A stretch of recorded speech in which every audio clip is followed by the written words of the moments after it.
పక్కన పెడితే, ఇవన్నీ పక్కన పెడితే,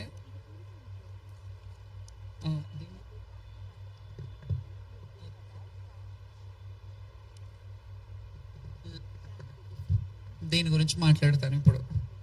ఎందుకంటే ఆమె ఏం రైట్ ఉంది, ఆమెను ఎందుకు తీసుకెళ్ళాలి, ఆమెని పోలీసు వాళ్ళు వచ్చి ఎందుకు లాంఛనంగా ఇది చేయాలి, అది చేయాలి అని నేను నా ఒక్కదాని గురించి అడగలేదు. కానీ ఇప్పుడు అడుగుతున్నాను, నా హక్కుని ఎవరు నా నుంచి కాల రాయలేరు. ఎందుకు చెప్పనా? ఇది శ్రీ ఉజ్జయిని మహంకాళి అమ్మవారి దేవస్థానం నుంచి చైర్మన్ గారు, ఫౌండర్ చైర్మన్ గారు, ఎగ్జిక్యూటివ్ ఆఫీసర్ ఈఓ గారు వాళ్ళు ఇచ్చిన సర్టిఫికెట్ నాకు 2021లో. This is the certificate that Lashkar ఆడపడుచు, ఇందులో మీరు చూడొచ్చు, లష్కర్ ఆడపడుచు Shrimati Jogini Shyamala, daughter of Kolipaka Lingaiah, Shrimati Manimma, hails from జోగిని ఫ్యామిలీ. హర్ ఎక్సలెన్స్ బిహేవియర్, చూడండి, her excellence behavior in performing Lashkar Bonalu and Batkama is known to everyone in Telangana state. As Jogini Shamala is performing Modati Bonam, ఇది మీరు గుర్తుపెట్టుకోవాలి, ప్రజలు కూడా గుర్తుపెట్టుకోవాలి, చూసేవాళ్ళు గుర్తుపెట్టుకోవాలి, శివశక్తులు కూడా గుర్తుపెట్టుకోవాలి. మొదటి బోనం, మారు Bonam and Bathukamma festival in Ujjaini Mahankali temple since 20 to 25 years. ఇది ఇచ్చిన 4 సంవత్సరాలు అయింది. 20 to 25 years. Her character and conducting is very good and perfect in all the above pujas. May Goddess Ujjaini Mahankali blessings be showered on her. ఈ లష్కర్కి ఆడపడుచు అనే certificate ఏవైతుందో Ujjaini Mahankali దేవస్థానం నుంచి ఉంది. మీ ఇళ్లలో ఆడపడుచులకి అన్యాయం జరిగితే అడగరా, మాట్లాడరా? వాళ్ళ ఆవేదన ఒక ఇంటి మీద అన్ననో తమ్ముడో అక్కనో చెల్లునో వాళ్ళని ఇబ్బంది పెట్టినప్పుడు వాళ్ళని అడగరా? నేను అడగడంలో తప్పే ఉంది. నేను బోనాలలో తెచ్చినప్పుడు, నా బోనం వచ్చేటప్పుడు మీరు ఖచ్చితంగా నాకు ఆ ప్రయారిటీ ఇవ్వాలని అనడంలో తప్పేముంది? నేను ఏం తప్పు చేశానని నన్ను అలా రాంగ్గా పోర్ట్రే చేస్తున్నారు మీరు. దేవస్థానం వాళ్ళు కావచ్చు, ఎండోన్మెంట్ మినిస్టర్ గారు ఎందుకు మాట్లాడలేదు దీని మీద? ఆవిడ మాట్లాడి మమ్మల్ని పిలిపించుకొని మాట్లాడినంటే ఇది ఉండేదే కాదు కదా. I respect the women. ఒక ఉమెన్ కి ఎండోమెంట్ మినిస్ట్రీ ఇచ్చారని సంతోషించా, ఆవిడకి వెళ్ళి రిప్రజెంటేషన్ ఇచ్చా.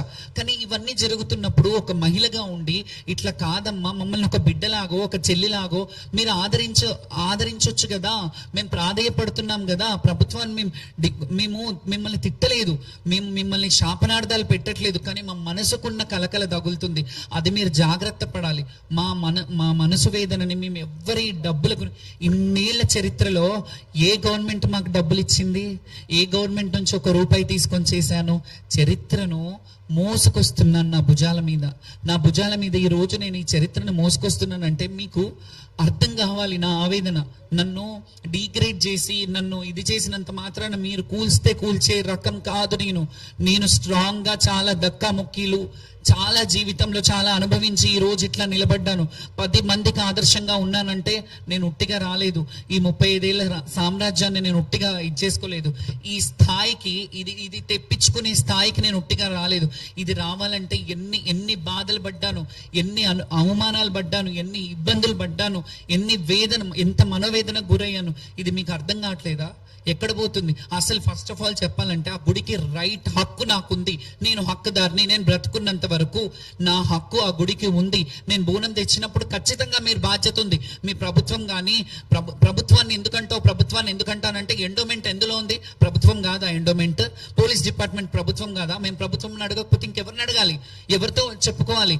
బాధ వచ్చినప్పుడు ఒక కన్న తల్లికి చెప్తారు. నేను ఇదే మాట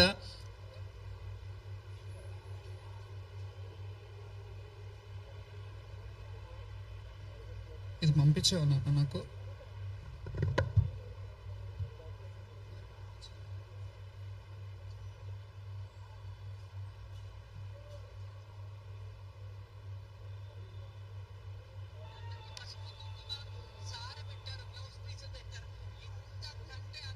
ఎప్పుడు జరగలేదు. దీనంతటికి మన రాష్ట్ర ప్రభుత్వం అందరూ చల్లగా ఉండాలి, మన రాజు బాగుండాలి, మనమందరం బాగుండాలి, సకాలంలో వర్షాలు పడాలి. అమ్మా తల్లి జోగినీలము నీ బిడ్డలమమ్మ. యాదేవి సర్వభూతేషు శక్తి రూపేణ సంస్థిత మాతృరూపేణ సంస్థిత. నమస్తస్సే నమస్తస్సే నమస్తస్సే నమో నమ. మాత మాణిక్యాలమ్మ దేవి సమేతంగా శ్రీ మహంకాళి అమ్మవారు, అలాగే అలాగే మాతంగేశ్వరి రాజశ్యామలాదేవి ఎంత ఆనందంగా ఈ రోజు పూజలు అందుకున్నారు. చాలా అద్భుతం. Thank you. ఇలాగే మీరందరూ సహకరించినందుకు మీడియా ప్రతినిధులకు కూడా పేరు పేరున నా హృదయపూర్వక నమస్సుమాంజలి. Thank you so much. జై బోలో మంకలమ్మకి. ఇది శివశక్తుల విజయమే కాదు, ఇది యావత్ తెలంగాణ విజయం. Thank you so much. ఇందులో ముందుగా నేను ఈ వీడియో చేసినప్పుడు ఈ వీడియోలో నేను ముఖ్యమంత్రి గారిని మా రాజు అని చెప్పాను. డెఫినెట్గా ఆయన రాజే. ఎందుకు చెప్పనా, రాష్ట్రాన్ని ఎవరు పాలించినా వాళ్ళు రాజులే. మన రాష్ట్రానికి రాజు వాళ్ళు. మా రాజు బాగుండాలి, రాజు బాగుంటే రాజ్యం బాగుంటుంది అన్న వీడియోలు మీ అందరికీ తెలుసు కదా. బాగుంటే బాగుందన్నాం, బాగాలేనప్పుడు బాగాలేదని అంటే దాన్ని రాజకీయం ఎందుకు చేస్తున్నారు? శ్యామల కావాలని చేస్తుంది.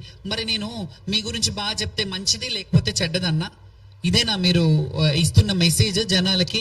మేము ఎవరి వ్యక్తిగతం కాదు, మీరు ఆ స్థానంలో ఉన్నారు కాబట్టి మిమ్మల్ని క్వశ్చన్ చేస్తున్నాము. మీరు ఆ స్థానం లేకపోతే మేము క్వశ్చన్ చెయ్యము. ఇంకెవరన్నా ఉంటే ఆ స్థానంలో వాళ్ళని నిలదీస్తాము.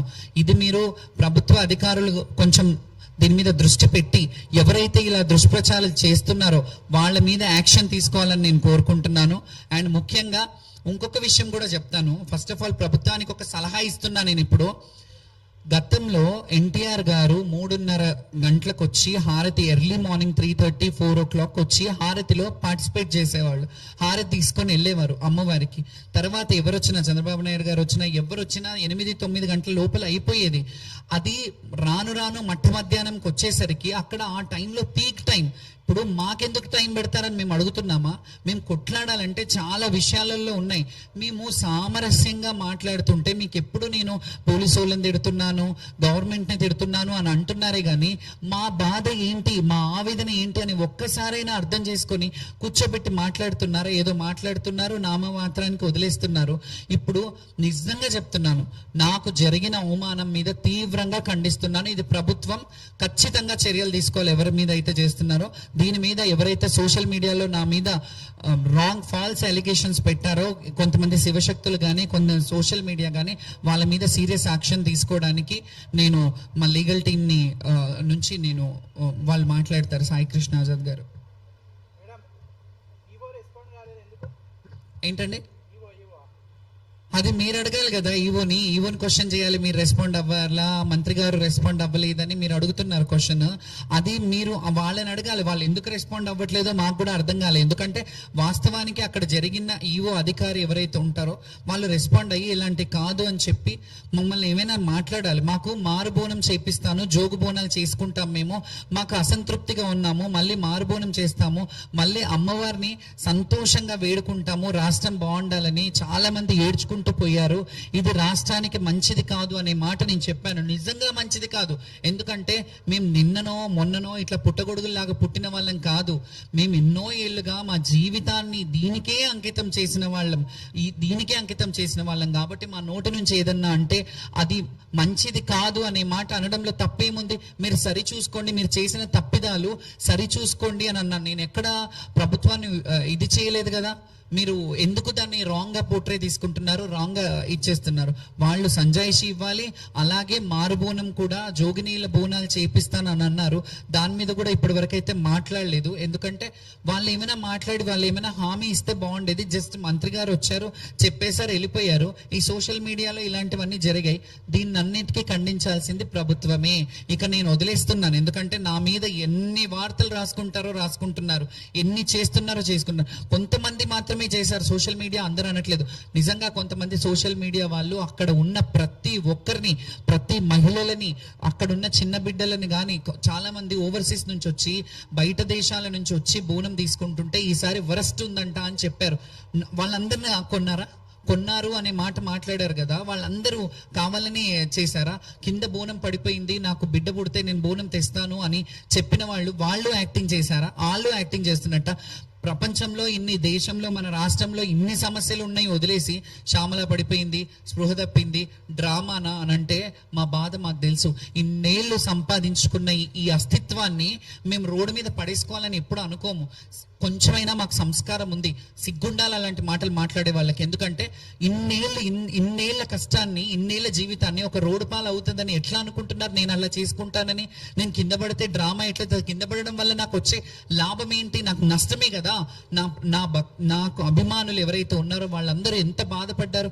2,60,000 మంది నాకు ఫాలోవర్స్ ఉన్నారు ఇన్స్టాగ్రామ్ లో. ఆ 2,60,000 మంది నన్ను అడగరా? నా అభిమానులు కాదా? వాళ్ళకి ఆన్సర్ ఇచ్చుకోవాల్సిన అవసరం ఉండదా? నేను మీరు ఏది పడితే అది మాట్లాడేస్తే, ఏది పడితే సోషల్ ఇదిలో కొంతమంది సోషల్ మీడియాలో భక్తుల దగ్గరికి వెళ్ళి ఎలాంటి ఇబ్బందులు జరిగాయి